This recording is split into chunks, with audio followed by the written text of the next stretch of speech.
Hey friends, welcome back to See Mindy Mom, and if you are new here, you picked just the right video to visit my channel, so stay tuned.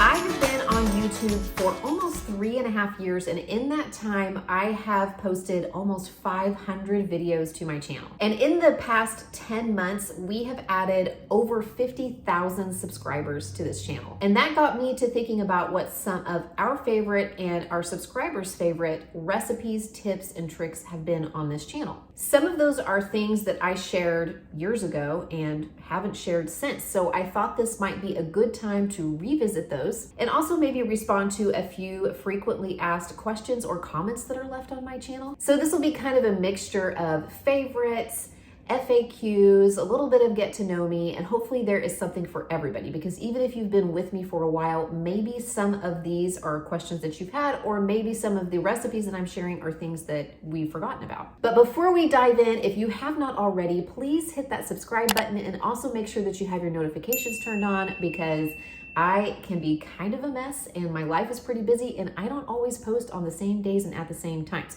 So if you like this kind of content, you like the sort of videos that I put up on my channel, make sure that you're getting the notifications for when my videos go up, because it doesn't always happen at the same time every week. Tonight's dinner is called Swedish meatball orzo. I will leave the original recipe linked in the description box below, but this is a tried and true family favorite. It is a skillet meal, a one-pan meal that I think is kind of like a homemade version of a stroganoff style hamburger helper. So this is something that we make all the time because it uses pretty simple ingredients and it comes together really quickly, really in less than like 20 to 25 minutes. These are the ingredients for tonight's dinner. Half of an onion and 3 cloves of garlic, and then it calls for 3 cups of beef broth, so I'm going to use 3 cups of water, and then about 1.5 tablespoons of this beef broth base, half a teaspoon of garlic salt, and 1/4 teaspoon of onion powder and pepper. And can you tell that my 1/4 teaspoon has accidentally been in the disposal in the sink? But that's okay. He still measures the same. He's just a little bit out of shape. It calls for a dash of nutmeg, and then a pound of ground beef and 1 cup of orzo, which is half this box. That's about 8 ounces of orzo. And then it also calls for half a cup of sour cream, but I often will just use half a cup of plain Greek yogurt. And since I already have this container open and that one is not, that's what I'm gonna use tonight. So that's it for ingredients. Let's get it going. I chopped up my onions and my garlic, and I have them browning in here with the ground beef as it browns. And I have used sausage in place of ground beef before in this recipe. Sausage is a little bit cheaper than ground beef, especially right now. But if I'm using sausage, and I'm talking about a regular pork sausage, not like an Italian sausage, I will leave out the other seasonings like the onion powder and the garlic salt, because sausage is already seasoned. So if I'm using ground beef, I will use the seasonings as the recipe calls for, but if I'm using sausage, I will leave them out. But that's just another option if you were looking to maybe make this be a little bit less expensive. It's not super expensive. It's still a pretty cost-friendly meal for a family meal.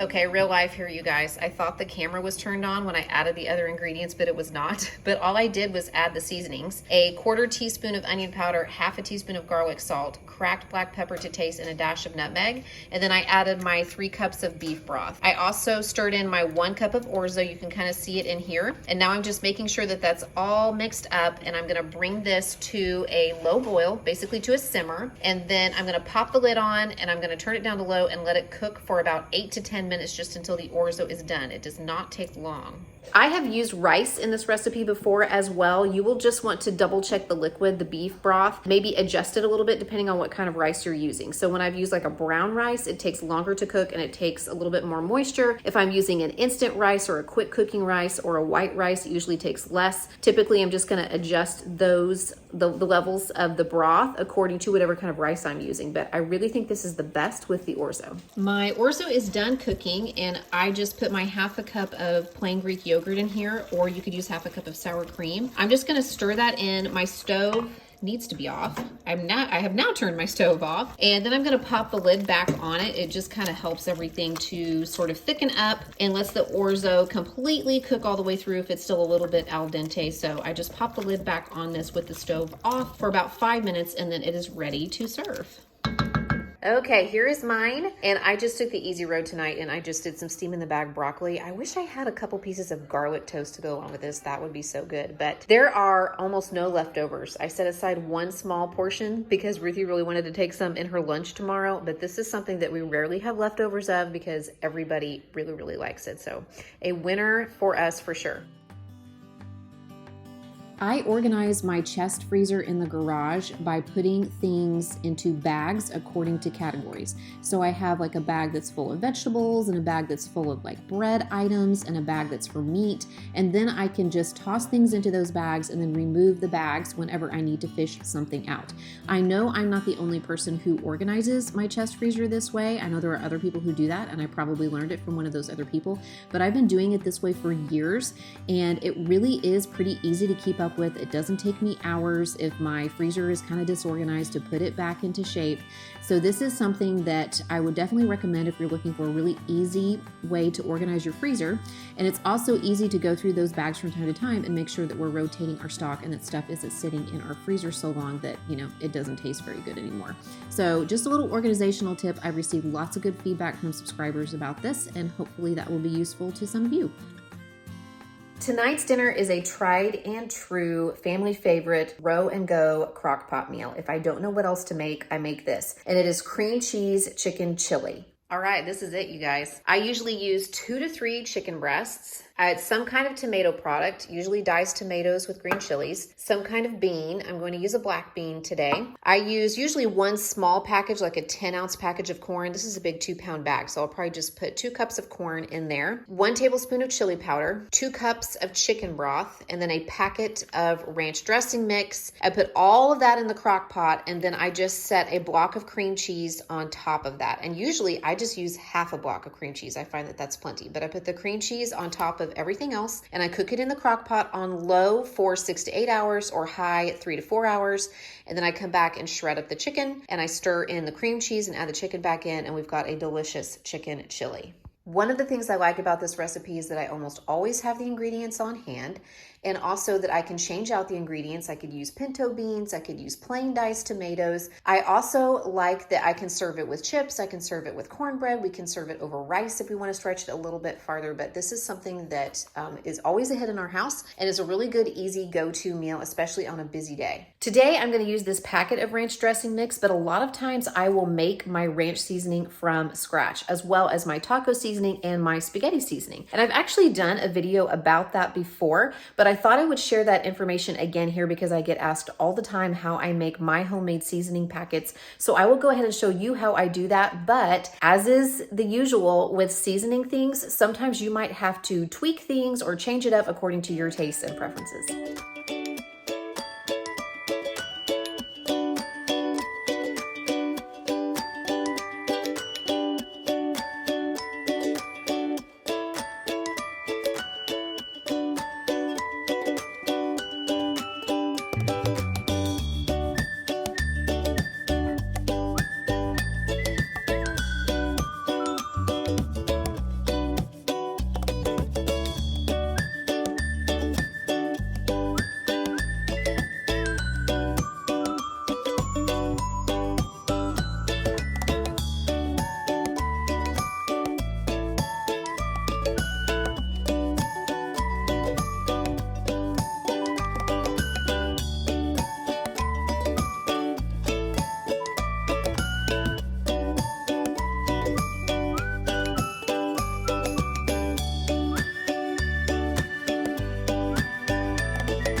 Daniel and I have been married for 16 years, almost 16 years, and we have 3 children, Ruthie, McKenna, and Brick. And one of the questions that we get asked a lot is how we came up with Brick's name and whether or not he is named for the character on The Middle. And actually, The Middle is one of our all-time favorite television shows. We've seen every episode multiple times. I can really relate to Frankie Heck. I feel like a Frankie Heck all the time. But Brick was actually named after my dad, his grandfather. So Brick is a family name, and it's one that my granny gave my dad as a nickname, and it's just stuck, and he has always gone by Brick his entire life. I think she might have gotten the idea from Cat on a Hot Tin Roof, because that was a popular play slash book slash movie back then. That was my dad's name. We decided to name my son that, and my son happened to inherit the red hair that runs in my family, so it all worked out.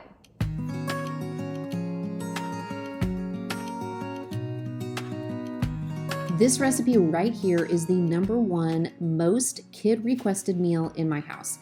It is for a cheesy 1-pan turkey smoked sausage and pasta, and it comes from the website Budget Savvy Diva. I will be sure to leave it linked in the description box below. I pretty much just follow the recipe as it is written. Occasionally I might make a few adjustments, but these are the ingredients right here. 2 cups of chicken broth, half a cup of milk, a can of diced tomatoes, 8 ounces of pasta, some salt and pepper and crushed red pepper flake, and then a package of smoked sausage, half of an onion chopped, some garlic minced, and then you add some cheese in at the end. This is a 1-pan meal. It comes together really quickly. As you can see, I just sauteed the onions and garlic in a little bit of olive oil along with the turkey smoked sausage, and then I add the rest of the ingredients except for the cheese. I bring it up to a low boil, reduce the heat, cover, simmer until the pasta is done, and then I stir in the cheese at the end. And like I said, this meal never fails.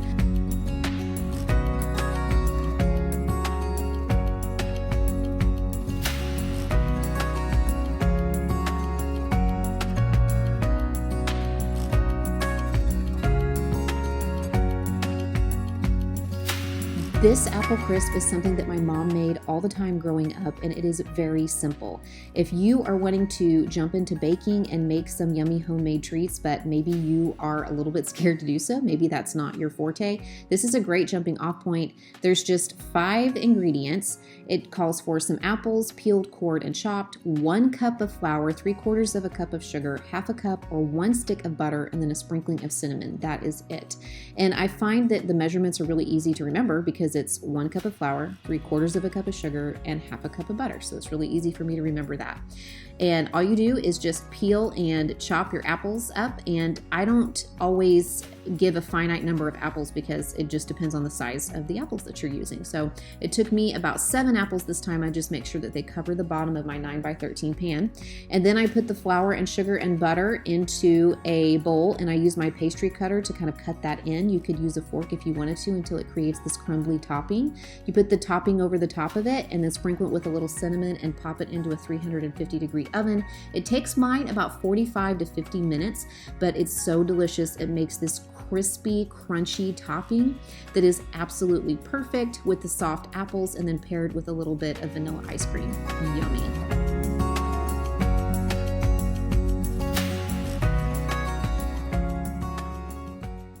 I have done a lot of pantry cooking videos or use it up challenges over the years, and this is where I take a good look at what I have in my kitchen and see if I can stretch it just a little bit further before I go to the grocery store, which helps us use things in a timely manner, use up open packages of things, make sure that we are using our produce and other perishable items, and it also saves us some money because I can usually delay going to the grocery store for a couple of days. A few tips where this is concerned that really help me.